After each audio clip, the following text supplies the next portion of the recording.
Welcome to our channel. Today we how to transfer payments into YNAB from your insurance account step by step clearly. Begin by logging into your insurance account. Navigate to the payments or billing section of your account. Identify the recent transaction you want to transfer to YNAB. Note the payment amount and the date it was processed.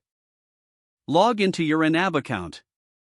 Locate the appropriate budget category where you want to record this transaction. Click on the Add Transaction button. Select Outflow for the type of transaction. Enter the date of the payment. Input the payment amount in the designated field. Choose the account you will be transferring the payment from. In the Payee field, enter the name of your insurance provider. Add any relevant notes about the transaction if needed. Review the entries to ensure all details are correct. Click on the Save or Add button to finalize the transaction. Your payment is now recorded in YNAB. Verify that the balance in your YNAB account reflects this new transaction. Monitor your budget to ensure everything aligns with your financial goals.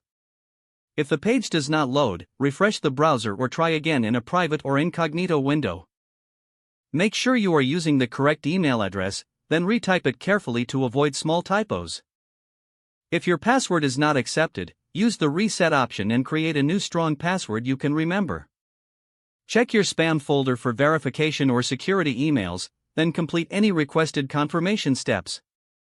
Enable two-factor authentication if available to improve account security and reduce unauthorized access risk. After signing in, review your profile details so your contact information and settings are accurate and current. If you see an error message, note it down and try again after restarting your device and internet connection. Log out when you finish, especially on shared devices, to keep your account and payment information secure. If the page does not load, refresh the browser or try again in a private or incognito window. Make sure you are using the correct email address, then retype it carefully to avoid small typos. Don't forget to like this video and subscribe to our channel for more step-by-step tech guides.